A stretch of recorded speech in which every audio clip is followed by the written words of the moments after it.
नमस्कार विद्यार्थी मित्रांनो, सर्वांचं स्वागत आहे आपल्या एमपीएससी टाइम्स या यूट्यूब चॅनलमध्ये। तर आपली चालू आहे सिम्प्लिफाईडची एमसीक्यू सिरीज अंक 32 आणि अंक 33 ची, आणि त्यामधील राष्ट्रीय घडामोडी जो आहे तो आपला चॅप्टर सुरू आहे। तर कंप्लीट आपण जानेवारी 24 ते जून 2024 चे राष्ट्रीय घडामोडी जे आहेत हे आपण एमसीक्यूच्या माध्यमातून आपण जे आहे ते क्लिअर करत आहोत, आणि हा व्हिडिओ क्रमांक 20 आहे।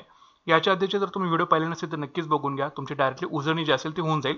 आणि ह्या व्हिडिओ सोबतच तुमचे राष्ट्रीय घडामोडी जे आहेत हा कम्प्लिटली सिम्प्लिफाईड मध्ये आपण पूर्ण तुमचा होणार आहे। त्याच्यामुळे व्हिडिओ सगळे जी सिरीज आहे ती आपली कंटिन्यूअस बघत चला, तुमचे एक एक एक एक चॅप्टर आपल्या चॅनलवरती क्लिअर होऊन जातील। त्यासाठी चॅनल तुम्ही नक्कीच आपलं सबस्क्राईब करून ठेवा आणि व्हिडिओला जास्तीत जास्त लाईक करा।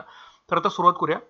तर ज्यांना कोणाला जीके2च्या पीडीएफ हवे असेल त्यांना लिंक व्हिडिओच्या डिस्क्रिप्शन बॉक्समध्ये दिलेली आहे, तुम्ही चेकआउट करू शकता। तर ह्या व्हिडिओ सेशनमध्ये एकूण 12 प्रश्न असतील आणि प्लस काही एक्स्ट्रा सुद्धा प्रश्न जे आहेत ते आपण घेणार आहे, जेणेकरून आपली सिरीज जी आहे ती पूर्ण आज होणार आहे राष्ट्रीय घडामोडी ह्या चॅप्टरची। ठीक आहे, सिम्प्लिफाईडची। तर आता सुरुवात करूया। तर पहिला प्रश्न असा आहे, बुगुन जमातीने कोणत्या पक्षाचे संरक्षण करण्यासाठी आपली वन जमीन दान केली?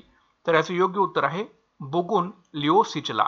लक्षात ठेवा। तर बुगुन जमातीने बुगुन लिओ सिचला या पक्षाचे संरक्षण करण्यासाठी आपली वन जमीन जी आहे ती दान केलेली आहे। स्पष्टीकरण बघा, बुगुन जमातीने बुगुन लिओ सिचला या पक्षाचे संरक्षण करण्यासाठी आपली वन जमीन दान केली। हा पक्षी गंभीरपणे धोक्यात आहे आणि त्याच्या संरक्षणासाठी जमातीने योगदान दिलेलं आहे। अरुणाचल प्रदेशातील बुगुन जमाती आहे। तर बुगुन जमाती जी आहे ती अरुणाचल प्रदेशातील आहे, आणि या बुगुन जमातीनं बुगुन लिओ सिचला या पक्षाचे संरक्षण करण्यासाठी आपली वन जमीन जी आहे ती दान केलेली आहे। पुढचा प्रश्न बघा, आदिवासी संस्कृती आणि वारसा जतन आणि संवर्धन केंद्राची कधी पायाभरणी करण्यात आली? तर याचे योग्य उत्तर आहे 16 मार्च 2024 रोजी।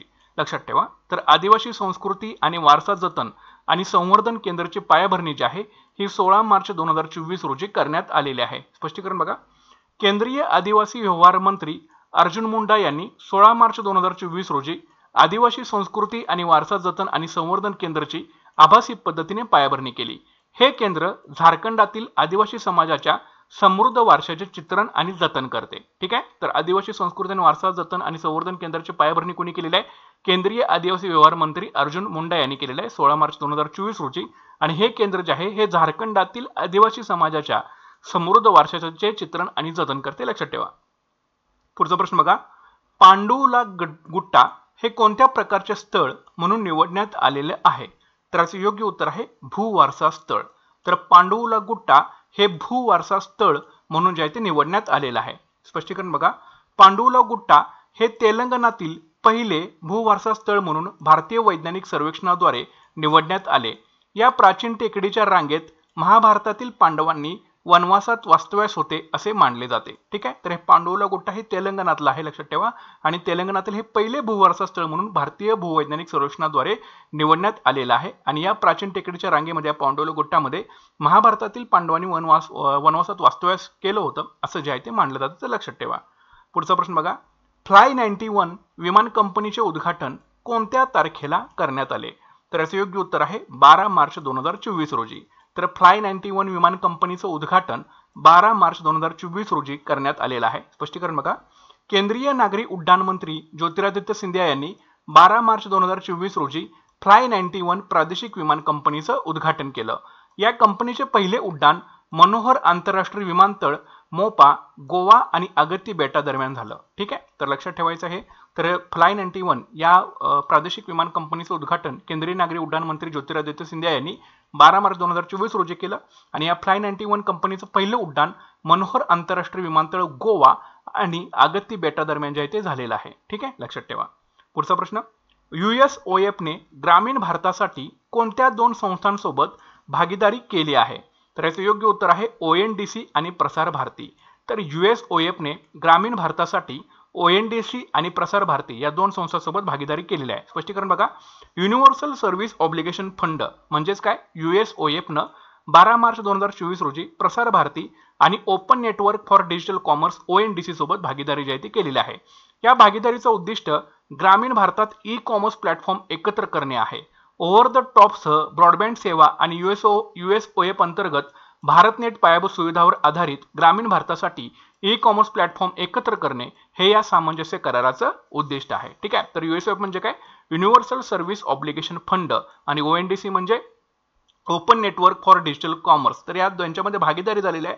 याचं उद्दिष्ट असं होतं की ग्रामीण भारतामधील जे ई कॉमर्स प्लॅटफॉर्म आहेत त्यांना एकत्र आणायचं आणि ओव्हर द टॉपसह ब्रॉडबँड सेवा आणि USOIP अंतर्गत भारत नेट पायाभूत सुविधावर आधारित ग्रामीण भारतासाठी ई कॉमर्स प्लॅटफॉर्म एकत्र करणे सामंजस्य कराराचं काय आहे उद्दिष्ट आहे, लक्षात ठेवा. पुढचा प्रश्न, इट राईट कॅम्पस प्रमाणपत्र मिळालेल्या कारागृहांची सर्वाधिक संख्या कोणत्या राज्यात आहे? तर याचे योग्य उत्तर आहे उत्तर प्रदेश.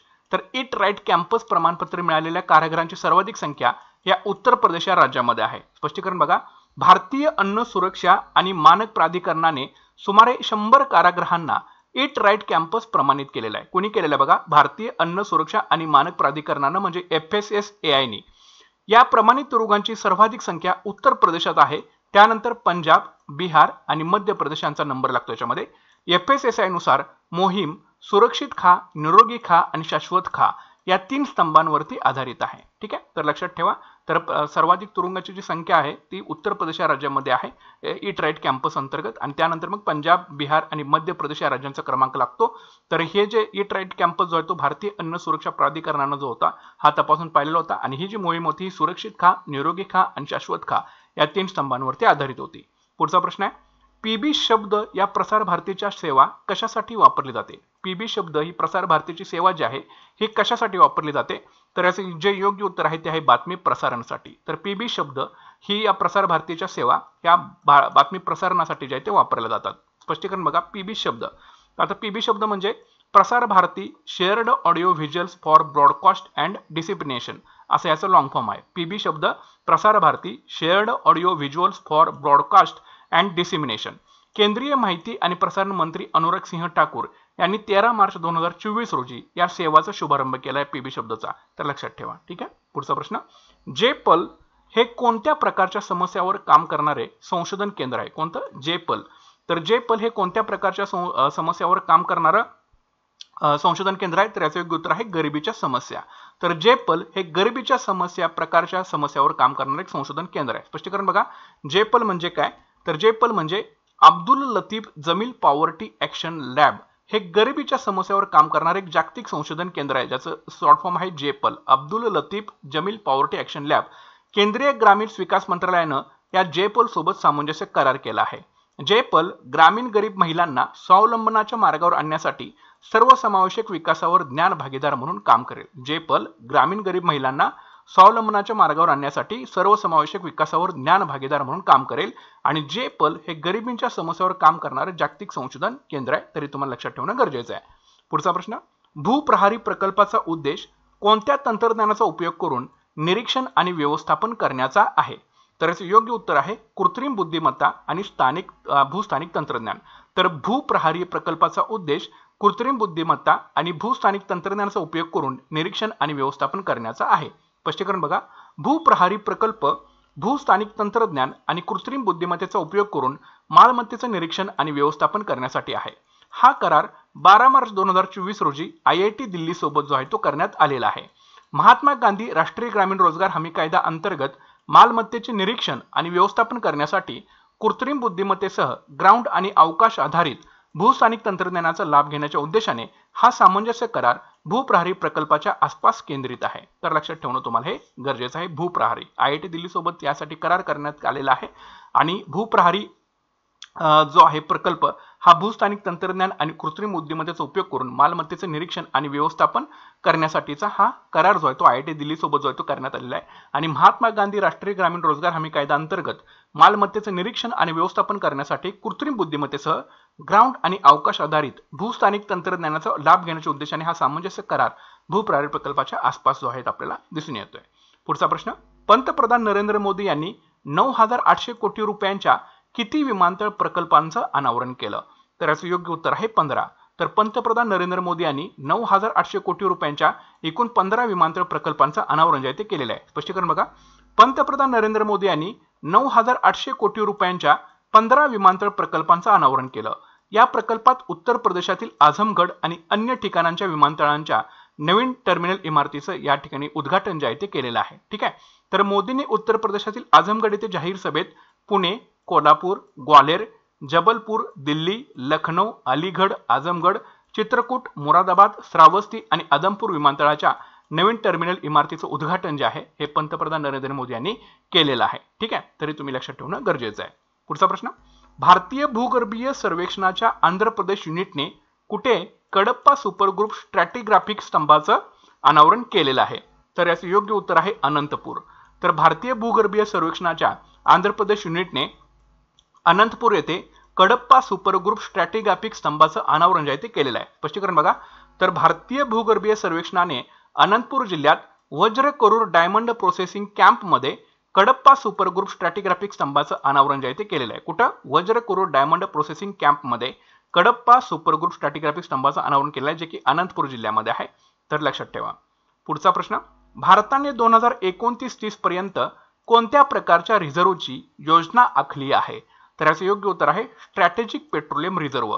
तर भारताने 2029-30 पर्यंत स्ट्रॅटेजिक पेट्रोलियम रिझर्व्हची योजना जी आहे ती आखलेली आहे. स्पष्टीकरण बघा, भारताने 2029-30 पर्यंत आपले पहिले खाजगीरित्या व्यवस्थापित स्ट्रॅटेजिक पेट्रोलियम रिझर्व्ह तयार करण्याची योजना जी आहे ही आखलेली आहे. कधीपर्यंत? 2029-30 पर्यंत. ठीक आहे, आता काही एक्स्ट्रा 5 महत्त्वाचे क्वेश्चन्स आपण बघूया.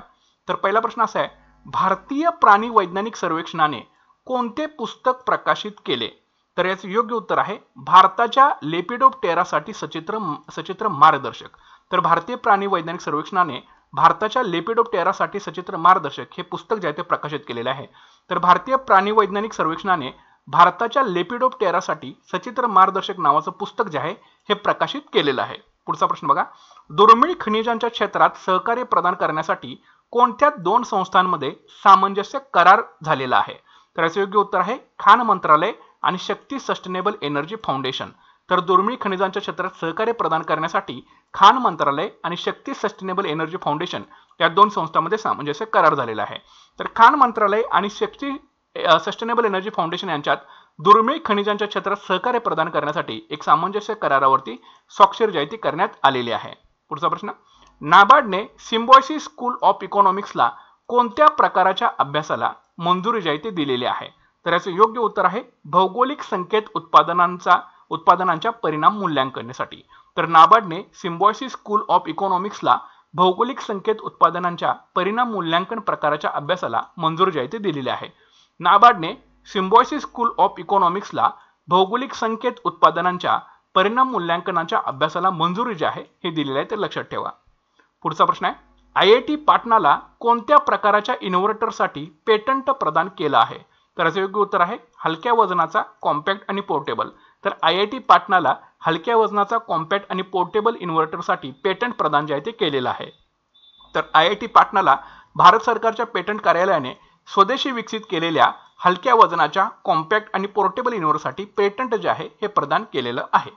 पुढचा प्रश्न आहे, स्टील अथॉरिटी ऑफ इंडिया लिमिटेडच्या भिलाई स्टील प्लांटने कोणत्या प्रकारची यंत्रणा बसवण्याचा निर्णय घेतलेला आहे? तर याचे योग्य उत्तर आहे सौर ऊर्जा निर्मिती यंत्रणा. तर स्टील अथॉरिटी ऑफ इंडिया लिमिटेडच्या भिलाई स्टील प्लांटने सौर ऊर्जा निर्मिती यंत्रणा जी बसवण्याचा निर्णय जो आहे तो घेतलेला आहे.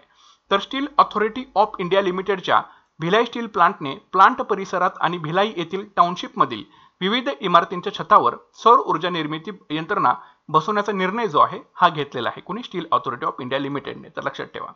तर अशा प्रकारचे एकूण जे होते प्रश्न जे होते ते सिम्प्लिफाईड मध्ये तुम्हाला अंक 32 आणि 33 मध्ये राष्ट्रीय घडामोडी पाहायला मिळतील. तर कम्प्लिटली आपण तो चॅप्टर जो आहे तो कम्प्लिटली पूर्ण केलेला आहे. अजून बरेच चॅप्टर आपल्याला पूर्ण करायचे, त्यासाठी चॅनल सर्वांनी नक्की सबस्क्राईब करून ठेवा. झालेले व्हिडिओ एकदा तुम्ही बघा, तुमची डायरेक्टली उजळणी जी असेल ती होऊन जाईल. त्यासाठी चॅनल सबस्क्राईब करून ठेवा, म्हणजे व्हिडिओ अपलोड केल्यानंतर त्याचं नोटिफिकेशन तुम्हाला मिळून जाईल. जास्तीत जास्त लाईक करत चला आणि शेअर करायला विसरू नका. तर भेटूया आता पुढच्या व्हिडिओ सेशनमध्ये. Thanks for watching guys and all the best.